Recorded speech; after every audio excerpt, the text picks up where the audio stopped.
मौलाना मुजीबुर रहमान जा बयान ॿुधण जे लाइ मौलाना साहब जो यूट्यूब चैनल ज़रूर सब्सक्राइब कंदा। साईं जीअं पेशाब करण सां नफ़्स खे धोयो वेंदो आहे, अहिड़ी तरह हवा ख़ारिज थियण खां बाद में मक़द खे बि धोतो वेंदो या न।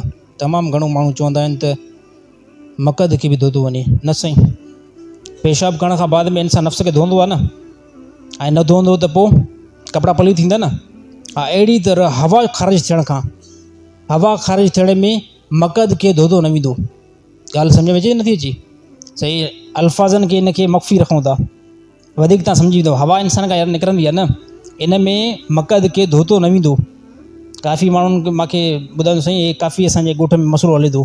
के चवनि था न यार हवा निकिरण खां बाद में पोइ जेको आहे धोतो वेंदो, त मां चयुमि न, बिल्कुलु न धोतो वेंदो। हे अहले सुन्नत वल जमात जो अक़ीदो आहे त हवा निकिरण सां मक़द खे धोतो न वेंदो। छाजे करे त उहो पलीती ज़ार न हूंदी आहे, उहा पलीती ज़ार न हूंदी आहे। हा, पेशाब करण सां पलीती ज़ार हूंदी आहे। पेशाब साईं पाणी आहे न कंहिं मक़ाम, त उहो जेकॾहिं कपिड़नि खे लॻे त ज़ार थींदो आहे न, आलान थींदी आहे न। त इन जो हुकुम इहो आहे त नफ़्स खे धोतो वेंदो।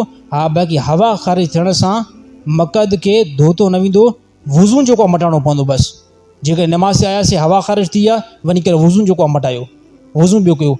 ॿीहर थी आहे, वञी करे ॿियो जेको वुज़ू कयो। इन करे वुज़ू जो हुकुम इन करे हूंदो आहे न, जेकॾहिं अगरि हिकिड़े वुज़ू सां पेशाब बि नथा कयो, हवा बि ख़ारिज नथी थिए, 5 नमाज़ूं जेकॾहिं पढ़णु चाहे त पढ़ी सघो था। हा, एतिरो ताक़त कंहिं अगरि माण्हू खे आहे त बिल्कुलु जेको हवा बि ख़ारिज न थींदी, ऐं अहिड़ी तरह पेशाब बि न वञे। सुबुह सां जेको आहे फजर टाइम वुज़ू करे, त इन जो वुज़ू सॼो ॾींहुं बि न भॼिबो। जेकॾहिं पेशाब बि नथो करे ऐं अहिड़ी तरह हवा बि न निकिती, त 5 नमाज़ूं बि गॾु पढ़ी सघे थो हिकिड़े वुज़ू सां। पर हाणे जेको आहे अॼुकल्ह बीमारियूं जेको तमामु घणियूं आहिनि, इंसान जो वुज़ू एतिरो नथो बीहे।